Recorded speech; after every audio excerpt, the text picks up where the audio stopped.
एक छोटी सी कहानी। ये कहानी एक लड़के की 24 साल का लड़का जो सेठ के यहाँ पर नौकरी करता था। उसके माँ बाप इस दुनिया में नहीं थे।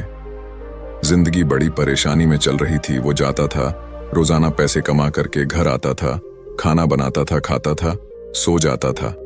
एक दिन उसने देखा कि एक बूढ़ा फकीर अपनी पीठ पर 3 ठेले लेके एक शहर से दूसरे शहर की ओर जा रहा था। वह काफी बूढ़े भी थे और काफी देर से वह यूं ही सफर कर रहे थे और आखिरकार कुछ दूर और सफर करने के बाद वह चलते चलते थक कर एक पेड़ के नीचे बैठ गए। तभी उनकी नजर एक नौजवान युवक पर पड़ी जो उसी रास्ते से जा रहा था और वह भी उसी दिशा में जा रहा था जिस दिशा में उन बूढ़े फकीर को जाना था। तभी वह लड़का उन बूढ़े फकीर के पास से होकर गुजरा। इस पर वह फकीर उस लड़के से कहते हैं, सुनो बेटा, क्या तुम मेरी थोड़ी सी मदद कर सकते हो? ये ठेला बहुत भारी है और मैं बूढ़ा हो चुका हूं। मैं ज्यादा समय तक इनका बोझ नहीं उठा सकता और मैं बहुत थक भी चुका हूं। तो क्यों ना तुम मेरे एक ठेले को ले लो और मुझे उस दूसरे गांव तक पहुंचा दो। इसके बदले में मैं तुम्हें 3 स्वर्ण मुद्राएं दूंगा। वह लड़का उन फकीर की सारी बातें सुनता है और उन फकीर से कहता है, कोई बात नहीं बाबा, मैं आपकी मदद करने के लिए तैयार हूं। कहिए आपको कहां जाना है? ऐसा कहकर उस लड़के ने उन फकीर का एक ठेला उठा लिया और अपने कंधे पर ले लिया। तभी उस जवान लड़के को यह एहसास हुआ कि यह ठेला तो सचमुच बहुत भारी है। वह लड़का और फकीर दोनों रास्ते में आगे की ओर बढ़ चले। कुछ दूर आगे चलने के बाद देखते ही देखते वह गांव खत्म होने लगा और अब एक सुनसान रास्ता आगे की ओर जा रहा था। वे दोनों अपने मार्ग में मस्त होकर आगे की ओर बढ़ रहे थे। जब भीड़ से पूरी तरह से अलग हो गए तो वह लड़का उन फकीर से कहता है, बाबा, इस ठेले में आखिर ऐसा क्या रखा है जो ये ठेला इतनी वजन है? इस पर वह फकीर आदमी उस लड़के को जवाब देते हुए कहते हैं, कुछ नहीं बेटा, बस इसमें तांबे के कुछ सिक्के भरे हुए हैं, इसी कारण ये ठेले में बहुत वजन है। उन फकीर की यह बात सुनकर वह लड़का मन ही मन सोचने लगा, लगता है ये बाबा जरूर कोई व्यापारी है, तभी तो इतने सारे तांबे के सिक्के लेकर चल रहे हैं।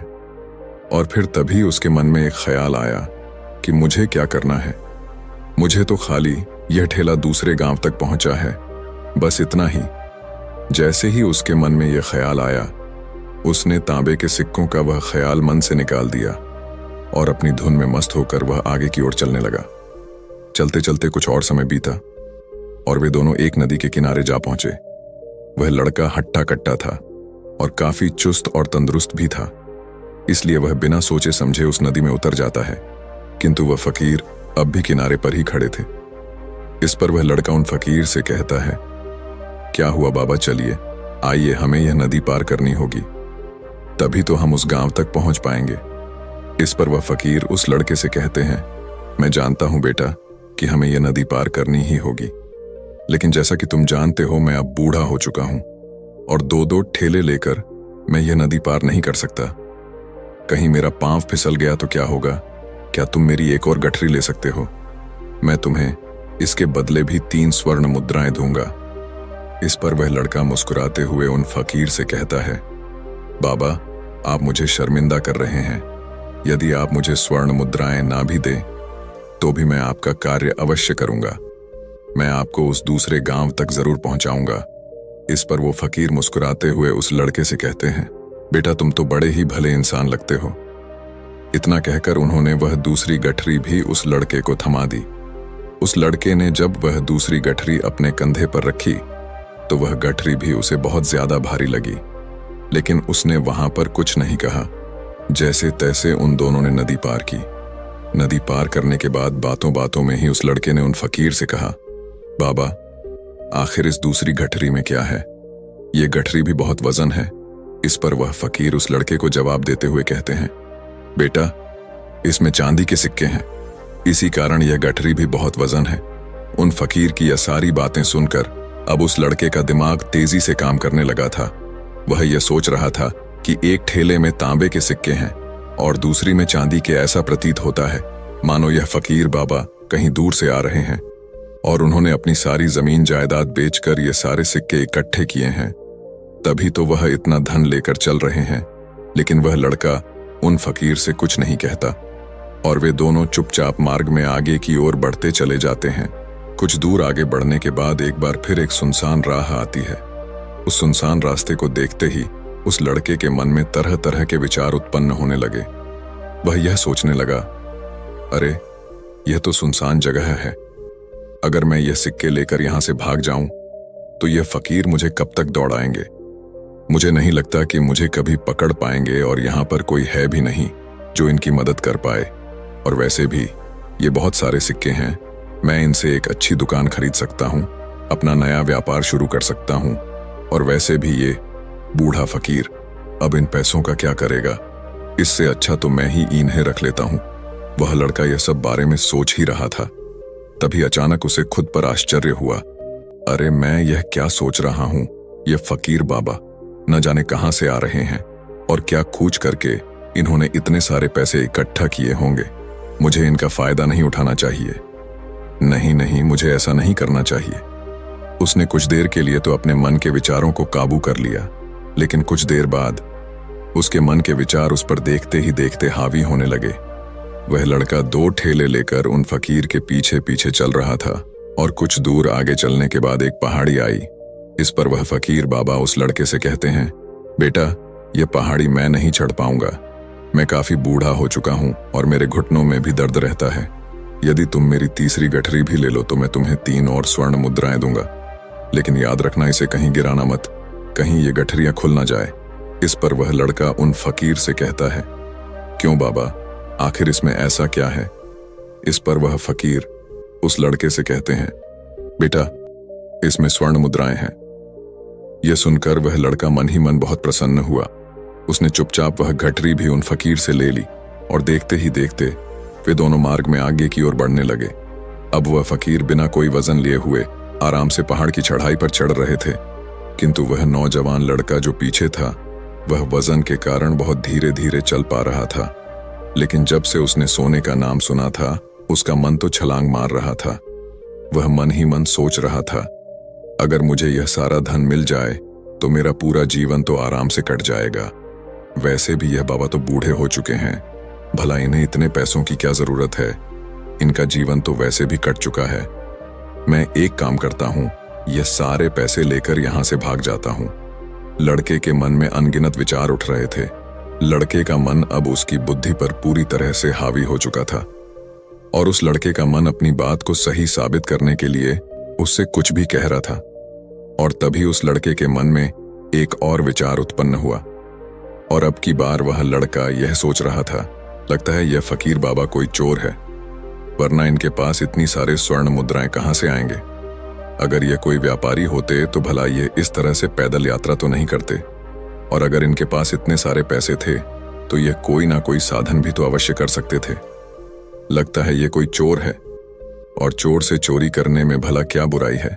ये सोचता हुआ वह लड़का अब उन फकीर से तेजी से आगे की ओर बढ़ रहा था और देखते देखते वह फकीर से आगे भी निकल चुका था। और वह यह सोच रहा था कि जैसे ही इस पहाड़ की ढलान आएगी मैं 3 गठरियां लेकर भाग जाऊंगा। इससे ये सारे पैसे मेरे हो जाएंगे और मेरी गरीबी भी हमेशा हमेशा के लिए दूर हो जाएगी। मैं जो चाहूंगा मैं वो कर पाऊंगा, मेरे पास बहुत सारा धन होगा। और देखते देखते वह दोनों पहाड़ की चोटी पर पहुंच गए और अब ढलान का रास्ता शुरू होने वाला था। तभी वह लड़का उन फकीर से नजरें बचाकर वह 3 गठरियां लेकर भागता हुआ आगे बढ़ गया। अब उसे अपना शरीर बहुत हल्का महसूस हो रहा था, मानो उसे उन 3 ठेलों का वजन तक न मालूम पड़ रहा हो। काफी दूर दौड़ते दौड़ते किसी तरह से वह अपने आप को बचते बचाते अपने घर पहुंचा। उसके खुशी का कोई ठिकाना नहीं था। उसने सोचा, क्यों ना मैं जल्दी जल्दी इन गठरियां में से वो सारे पैसे निकाल लूं। यह सोचकर जब उसने गठरियां खोली तो पहली गठरी में उसे लोहे से जंग भरे हुए सिक्के मिले। यह देखकर उसे यकीन नहीं हुआ। इस पर उसने फटाफट दूसरी गठरी भी खोल डाली, उसमें भी उसे लोहे के जंग लगे हुए सिक्के ही निकले। यह सब देखकर वह लड़का बड़ा हैरान था।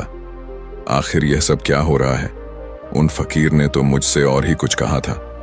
अब उसने वह सोने वाली गठरी खोली और उसमें भी लोहे के जंग लगे हुए सिक्के ही निकले। यह देखकर वो लड़का बड़ा क्रोधित हुआ। उसने सोचा, उन फकीर ने मुझसे झूठ क्यों कहा? उन्होंने मुझसे ऐसा क्यों कहा कि एक में तांबे के सिक्के हैं, एक में चांदी के और तीसरे में स्वर्ण मुद्राएं हैं। वह यह सब सोच ही रहा था कि तभी उसकी नजर उस थैले में पड़े एक पत्र पर पड़ी। उसने वह पत्र उठाया और उस पत्र में लिखा था, यह पूरा नाटक ईमानदार व्यक्ति की खोज करने के लिए रचा गया है और मैं इस राज्य का राजा हूं। मेरी कोई संतान नहीं और इसीलिए मैंने यह षड्यंत्र रचा है ताकि मैं अपने राज्य में किसी एक ऐसे ईमानदार व्यक्ति की खोज कर सकूं जो मेरे बाद इस राज्य का राजा बन सके और इस राज्य भार को संभाल सके। और इस राज्य का भार वही संभाल सकता है जो पूरी तरह से ईमानदार हो, जिसके मन में किसी प्रकार का कोई लालच ना हो। इतना पढ़ते ही वह लड़का जोर जोर से चिल्लाने लगा। वह सर पकड़कर बैठ गया। वो यह जानता था कि यदि वह अपने मन के विचारों पर काबू कर लेता तो उसका जीवन संवर सकता है, लेकिन वह अपने मन के विचारों पर काबू नहीं कर पाया। दोस्तों, महात्मा बुद्ध कहते हैं कि मन ही सब कुछ है। आप जो सोचते हैं वही बनते हैं। इसलिए आपका सबसे बड़ा दुश्मन भी आपको उतना नुकसान नहीं पहुंचा सकता जितना कि आपके मन के यह अनियंत्रित विचार पहुंचा सकते हैं। महात्मा बुद्ध कहते हैं, अपने भीतर ध्यान से देखो। हमारे भीतर जो विचार चल रहे हैं वही विचार शब्द बनते हैं और शब्द कर्म के रूप में प्रकट होते हैं। बार बार दोहराने पर कर्म बर्ताव में बदलता है और धीरे धीरे समय के साथ बर्ताव चरित्र में परिवर्तित हो जाता है और यही चरित्र हमारे भाग्य का निर्माण भी करता है। इसलिए हमें हमेशा अपने विचारों के प्रति सजग होना बहुत आवश्यक है। हमें जागरूक होना बहुत आवश्यक है। हमें यह जानना जरूरी है कि हमारे मन में किस प्रकार के विचार आ रहे हैं। आगे महात्मा बुद्ध कहते हैं कि कमजोरी हमेशा छोटे विचार से शुरू होती है।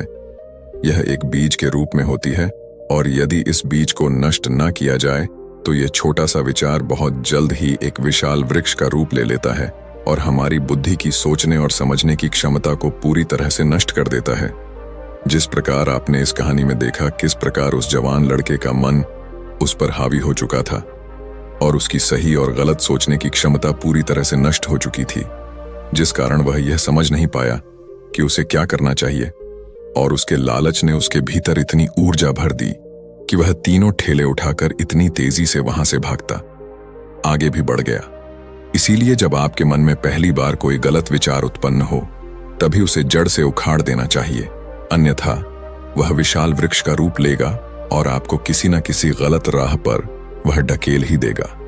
आप चाहकर भी उसे रोक नहीं पाएंगे। लेकिन अब आपके मन में यह प्रश्न उठ रहा होगा कि हम भला अपने मन के विचारों को कैसे नियंत्रित करें। हमारा मन तो इतना चंचल है, वह इतना शक्तिशाली है कि वह हम पर हावी हो ही जाता है। हम चाहकर भी उस पर नियंत्रण नहीं कर पाते। इसका जवाब में महात्मा बुद्ध हमें दो बातें समझाते हैं। पहली बात, सही इरादा विकसित करो। कई बार आपने देखा होगा कि आपके मन में कुछ और होता है किंतु आप कहते कुछ और है, क्योंकि आपके मन के भीतर जो कुछ बसा है वही आपके मुख से बाहर भी निकल रहा है। लेकिन जब हमसे वह गलती हो जाती है तो उसके बाद हमारा मस्तिष्क अच्छी तरह से काम करना शुरू कर देता है। हमारे सोचने और समझने की क्षमता एक बार फिर से जागृत हो जाती है और ऐसी अवस्था में हमें यह एहसास होता है कि हमसे गलती हो गई है और फिर हमारा मन दुखी हो जाता है।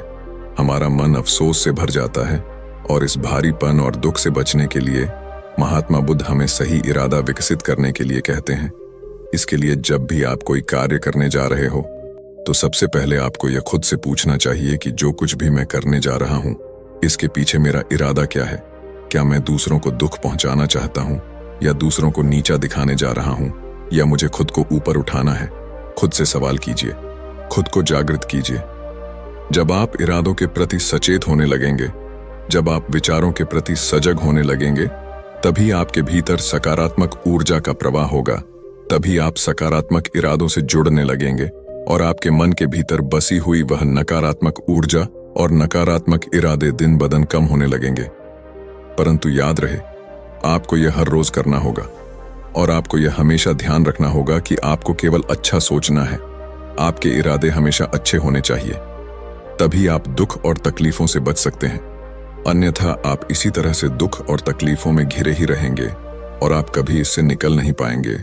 दूसरी बात, मन के प्रति सजगता विकसित करो, जिससे आपका मन देखते देखते शांत होगा और आपके मन के भीतर बसी हुई वह नकारात्मक ऊर्जा, नकारात्मक विचार खत्म होने लगेंगे और आप शांति की ओर आगे बढ़ेंगे। और आपको इसके लिए बस इतना ही करना है कि इस पल में जो कुछ भी हो रहा है, आपकी आंखों के सामने आपके भीतर जो कुछ भी जैसा भी चल रहा है, बस उसे देखते रहना है। अपने मन के अच्छे बुरे विचार, अपनी भावनाएं और अपनी यादों पर बिना प्रतिक्रिया दिए उन्हें केवल देखते रहना है, जिससे आपके मन के सारे विचार देखते ही देखते खत्म होने लगेंगे। आपका मन खाली होने लगेगा और आप नकारात्मक विचारों से न सोच से बच सकते हैं और आप इन दुख और तकलीफों से भी दूर रह सकते हैं। इसीलिए महात्मा बुद्ध कहते हैं, जो स्वयं को देखता है वही सबसे बड़ा तपस्वी है। अर्थात जो अपने मन में चल रहे उन विचारों को बिना प्रतिक्रिया दिए हुए केवल देखता है और उन पर कोई भी प्रतिक्रिया नहीं करता, बस उन्हें देखता और समझता है। वास्तविकता में वही मन पर नियंत्रण भी कर सकता है और वही अपना जीवन सुखी और खुशहाली तौर पर जी सकता है। इसलिए यदि आप भी अपने जीवन को सुखी और खुशहाल बनाना चाहते हैं तो आपको सबसे पहले अपने मन पर नियंत्रण साधना ही होगा। अपने मन को खाली करना ही होगा। अपने मन के विचारों के प्रति आपको सजग होना ही होगा। दोस्तों, उम्मीद है कि आपने आज की इस वीडियो से जरूर कुछ ना कुछ सीखा होगा। तो इस वीडियो को लाइक और अपने दोस्तों के साथ शेयर भी जरूर कीजिएगा और हमें ऐसे ही सपोर्ट करने के लिए चैनल को सब्सक्राइब और घंटी बटन को जरूर दबा दीजिएगा। चलिए मिलते हैं फिर अगली वीडियो में। तब तक के लिए अपना ख्याल रखें। धन्यवाद और नमो बुद्धाय।